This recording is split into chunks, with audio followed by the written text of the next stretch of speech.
Asia ও Australia মহাদেশের মাঝখানে অবস্থিত দ্বীপ রাষ্ট্র ইন্দোনেশিয়া।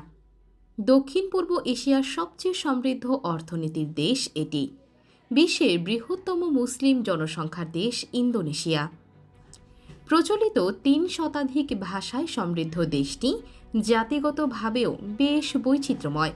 গ্রামীণ শিকারী সম্প্রদায় থেকে অভিজাত শহর পর্যন্ত প্রায় সব ধরনের মানুষের বসবাস দেশটিতে। দেশটিতে ডাচদের আগমনের আগে বেশ কয়েকটি অভিজাত রাজ্য ছিল। একসময়ে ডাচ উপনিবেশ থাকা দেশটি আন্দোলনের মাধ্যমে ১৯৪৯ সালে স্বাধীন হয়। বিশ্বের অন্যতম দ্রুত বর্ধনশীল অর্থনীতি হওয়ার পরেও দেশটির কয়েকটি রাজ্য স্বাধীনতার জন্য লড়ছে। স্বাধীনতাকামী রাজ্যগুলোতে জঙ্গি গোষ্ঠীগুলোর আক্রমণের মাত্রা দিন দিন বেড়ে চলেছে।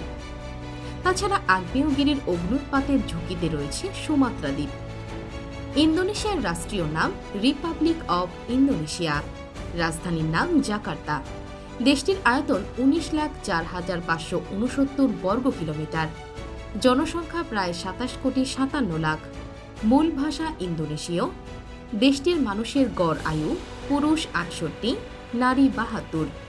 মুদ্রার নাম ইন্দোনেশীয় রুপিয়া।